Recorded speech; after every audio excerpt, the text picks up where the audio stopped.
Every firm approaches global opportunities differently. When firms seek to expand to capture global opportunities, they create strategies that leverage their unique insights and their competitive advantages and distinctive competencies. Nestle and Procter & Gamble are both consumer products companies, but they have created and operate different global strategies. Toyota, General Motors, Mercedes-Benz are all global auto firms, but each approach is competing in automobile markets in different countries in different ways. In reality, every global firm has its own unique global strategy. While it's important to recognize that every firm is different, trying to analyze the world of global multinational corporations that way would be overwhelming. From a strategic analysis point of view, it is very helpful to classify or categorize global firms by the commonalities they have in their strategic approaches. Consultants and academics have proposed several different typologies and classification schemes to help reduce the complexity of multinational organizations into a more manageable set of related characteristics, making it easier to understand and explain how these firms function and compete globally. In this session, we will outline and briefly discuss one of the most widely accepted and used typologies of global strategies. It was proposed by Chris Bartlett and the late Sumanta Ghoshal. It is worth noting up front, however, that any attempt at categorizing firms with their many differences into a small number of generic groupings runs the risk of grossly oversimplifying important differences between firms. Bartlett and Ghoshal's framework has 4 distinct global strategies. This diagram presents their 4 global strategies. Each generic global strategy is distinct and describes the scope and degree of interaction and coordination of firms with their operations outside of their home countries. Bartlett and Ghoshal developed this framework of generic global strategies by thinking very deeply about the most important strategic trade-offs global firms have to make to compete successfully in foreign markets. They argue that the two most important strategic challenges firms face when they are competing globally are dealing with pressures to be globally efficient and pressures to be locally responsive.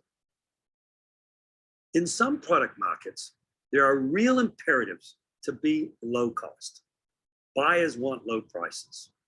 While they prefer high quality differentiated products, they are more sensitive to low prices. In these markets, firms that can offer the best quality products at the lowest prices win. To compete successfully, firms need to capture volumes large enough to achieve economies of scale and scope. They need to operate above minimum efficient scale. With some products, firms can readily achieve minimum efficient scale within each foreign market in which they operate. They don't need to coordinate and integrate their operations across borders. McDonald's or Starbucks would be good examples. With other products, however, very large volumes are required to operate efficiently.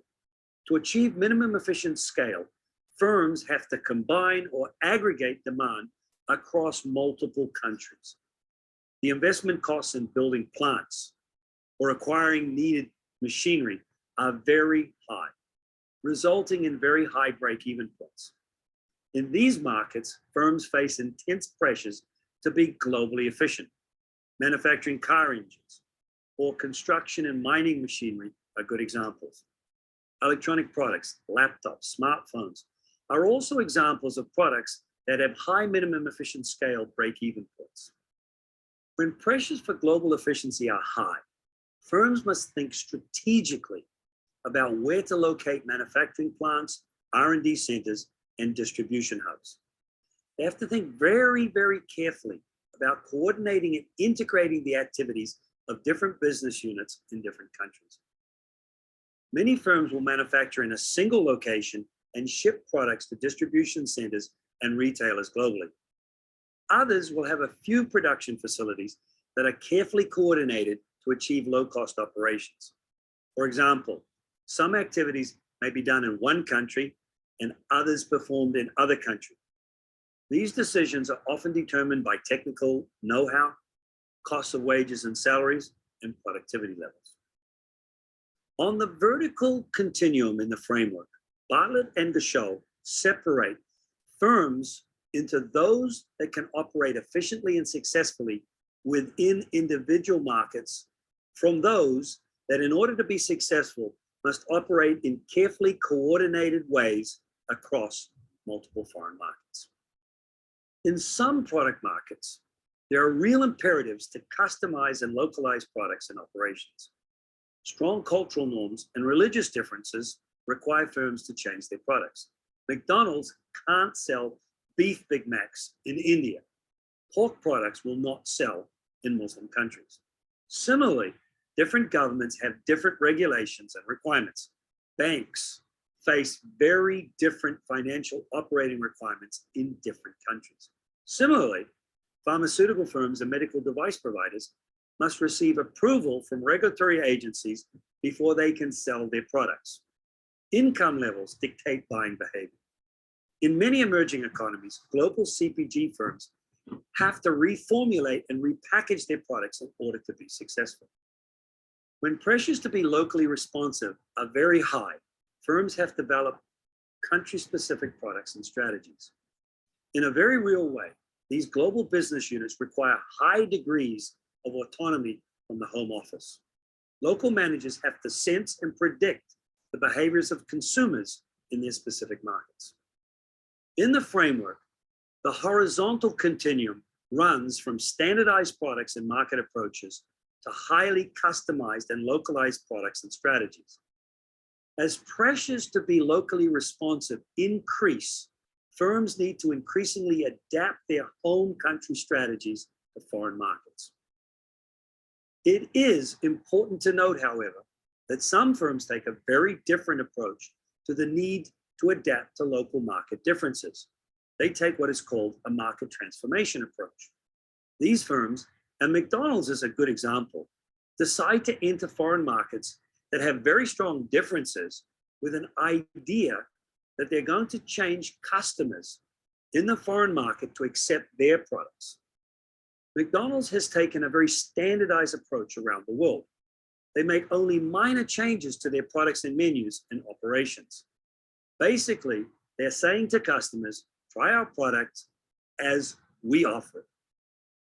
Some firms like McDonald's, Starbucks, and UPS have been very successful in transforming foreign markets into accepting their standardized products and services. Others have tried this. Walmart and Home Depot, for example, have been far less successful. Yum Brands, with its KFC restaurants, has been phenomenally successful in China by adapting its fast food concept to the taste of the Chinese. They have grown much faster in China than McDonald's. KFC is currently opening a new restaurant in China every 18 hours.